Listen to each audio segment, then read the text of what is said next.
From the moment the cameras rolled, there was a strange tension in the air. Kelly Clarkson, known for her warm and bubbly hosting style, sat opposite Michael Buble, whose smile seemed a little too forced.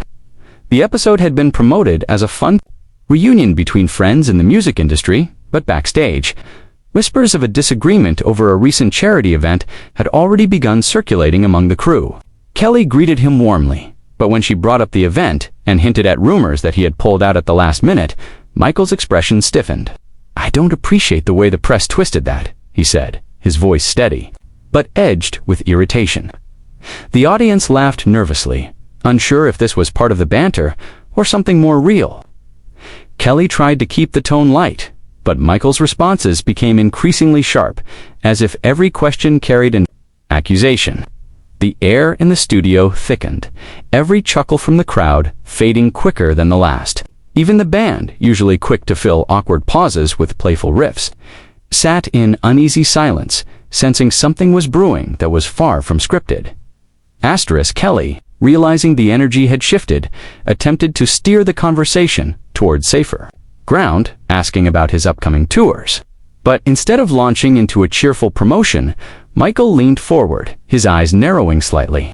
"You know, Kelly, I've always respected you, but I don't respect when someone uses their platform to spread misinformation," he said, his voice calm but cutting. The words landed heavily. Kelly's smile faltered just a fraction, but enough for the camera to catch it. "Michael, I'm just asking questions my viewers want answered," she replied, her tone still friendly but firmer now. The audience shifted uncomfortably, the tension palpable. Michael chuckled dryly, leaning back in his chair. "Viewers or gossip-hungry fans?" The line drew a collective gasp from the crowd, and Kelly's eyes briefly flashed with something that wasn't amusement. She had handled difficult guests before, but this was different, personal. She could feel the control of her own show slipping as Michael began to subtly challenge her authority in front of millions.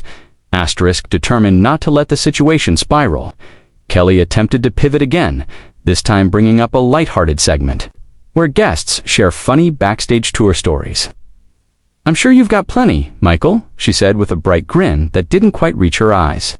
But instead of playing along, he smirked and said, "Oh, I've got stories.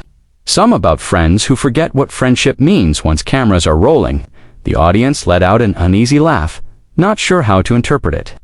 Kelly's co-producer, watching from offstage, subtly signaled for her to wrap the segment, but Kelly wasn't ready to let him have the last word. "Well, maybe we can clear the air right now," she said, her voice soft but with an undercurrent of steel. "If there's something you think I've done, let's talk about it here." That was when Michael's demeanor shifted entirely. He leaned in, eyes fixed on her, and said, "You went on a podcast and hinted I wasn't reliable. That hurt my reputation, and you know it." The room seemed to shrink as all eyes locked on the pair, the tension building like a storm about to break. Kelly blinked, visibly taken aback.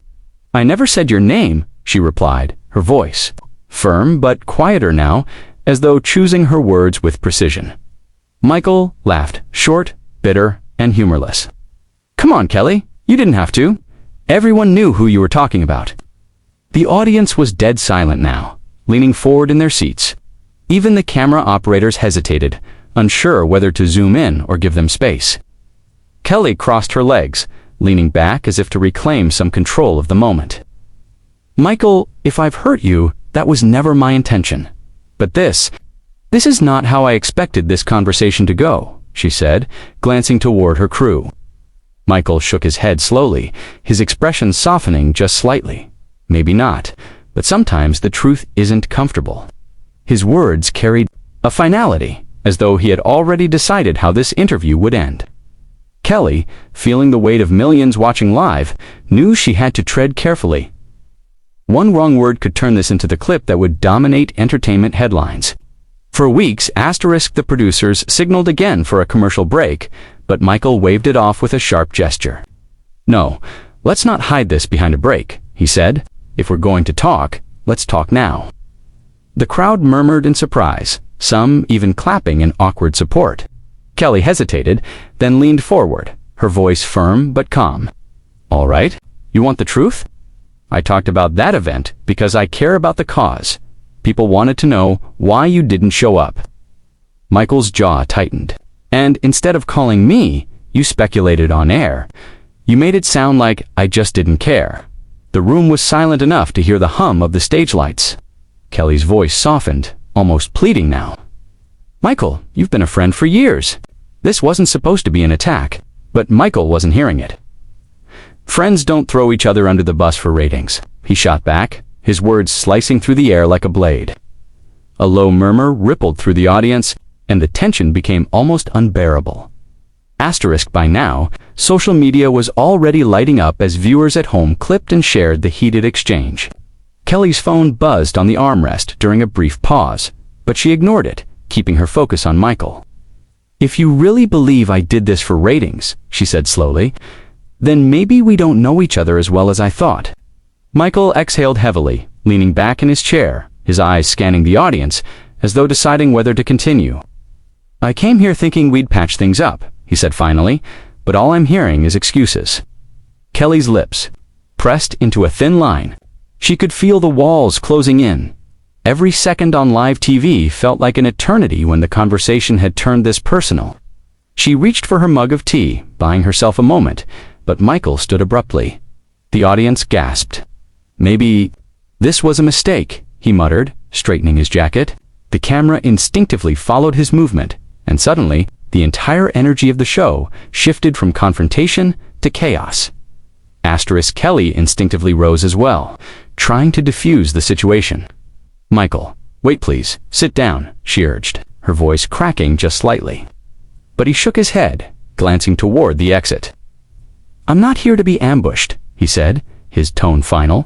The audience began clapping softly, some in support of him, others trying to encourage reconciliation. Kelly stepped toward him, lowering her voice. You know, walking off isn't going to make this better. People will just speculate more. Michael paused for a fraction of a second, his hand on the back of the chair, before turning toward her. Let them, he replied, his voice carrying across the studio. At least I'll know I stood up for myself. Without waiting for a response, he began walking toward the side of the stage. The crowd erupted, some booing, some cheering, all on their feet. The band struck a confused note before falling silent again, unsure whether to follow protocol or let the moment breathe. The cameras caught every step as Michael made his way toward the wings, his figure growing smaller against the bright backdrop. Of the stage, Kelly stood frozen for a beat before composing herself, turning back to the audience with a smile that was more armor than warmth. Well, she said lightly, that was unexpected. The audience laughed nervously, still buzzing, from the drama they'd just witnessed.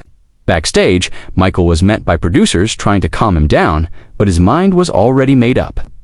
I'm done, he told them flatly. No more talk shows for a while. Meanwhile, on stage, Kelly transitioned into the next segment with practiced ease, but inside, her thoughts were racing. She knew this would be the moment everyone would remember, overshadowing anything else from the episode. Even as she introduced the next guest, her eyes darted once toward the curtain where Michael had disappeared, as if wondering whether he might walk back out and make amends. When the show cut to a commercial. Kelly finally exhaled, slumping briefly in her chair before her makeup artist swooped in to fix her expression for the return. You okay? The floor manager asked quietly. Kelly nodded, but the truth was she wasn't. She hated public conflict, especially with someone she had once called a friend.